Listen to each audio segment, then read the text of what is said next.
Did you know Chipotle has one of the biggest food poisoning scandals of all time for a fast food restaurant? Yet Chipotle makes more money than it has ever before. How? To understand Chipotle's success, you have to understand how it all started. Chipotle started in 1993 when Steve Ellis, a sous chef at a San Francisco restaurant, decided to open up his own restaurant. You see, Ellis wanted to open up a fine dining restaurant, but he found himself enamored with the Mission-style burrito at his local market. These Mission-style burritos were known for their size and their foil wrapping. He loved them so much and he knew he could put his own twist on them, and that's when he got the idea to open his own restaurant selling burritos with a fine dining touch. So he borrows $85K from friends and family and opens up his first restaurant in Denver, Colorado, and names it Chipotle. You know, Ellis was good with numbers. He understood they had to sell over 100 burritos a day to make a profit, and he knew that was a tall order. After 30 days of opening, he was selling 1,000 burritos a day. Right away, Ellis knew the success he had and wanted to expand fast. So his dad was able to raise from family friends $1.3 million. His dad worked in big pharma, so now $1.3 million might sound like a lot of money, but it's not when you're trying to grow fast. If you're trying to scale a restaurant fast, $1.3 million is a drop in a bucket. That's 2 restaurants max if you're opening up fast. So he wanted to scale even faster, and that's when McDonald's came in. Mickey D's saw Chipotle's potential and invested $50 million into the franchise in order for them to scale, and scale they did. In fact, by 2005, Chipotle opened up 500 locations, with Mickey D dropping $380 million worth of investment money. But soon after that, Mickey D's was losing ground in its own restaurants. The economy was going through a hard time, and they knew they had to turn their focuses back onto their own restaurants to gain profits. So when Chipotle went public in 2008, they sold all their stocks, made a lot of money, but were done with Chipotle. So then, in 2015, Chipotle has a huge outbreak in foodborne illnesses from their food.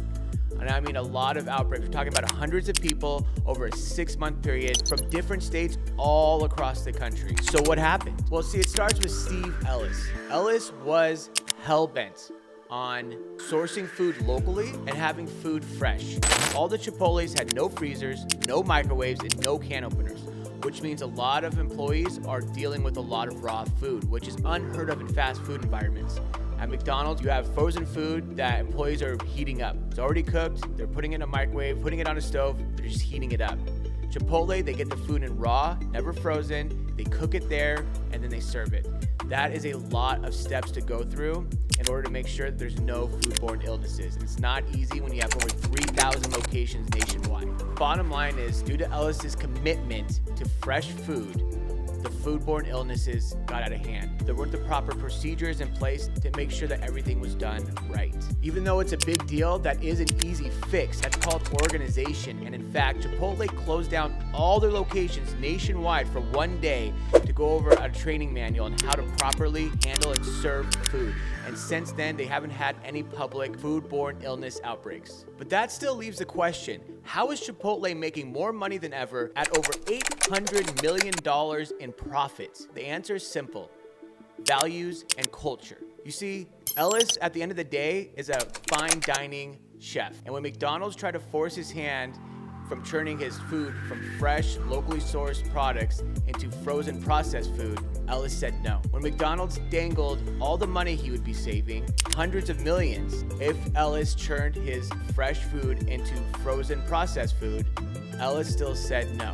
In fact, Ellis fought tooth and nail to keep his food fresh, never frozen, and locally sourced. So much so that it soured the relationship with him and McDonald's, and that's one of the big reasons why McDonald's parted ways with Chipotle. McDonald's thought they could make a lot more money going the frozen, processed way. Ellis bet on his values and his culture. He knew that the thing that set Chipotle apart from other restaurants was its freshness of ingredients, which is unheard of in that genre of food. But he knew that the freshness, locally sourced food was what separated Chipotle from all the other restaurants. And when Chipotle had a record quarter this year, they did a survey and they asked the customers, why do you keep coming back to Chipotle? The number one answer was fresh, healthy food. Ellis was right. This is a lesson for restaurant owners. Create values.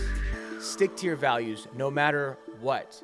Build your culture on those values. Enforce your culture thoroughly, all the way from ownership down to the bottom.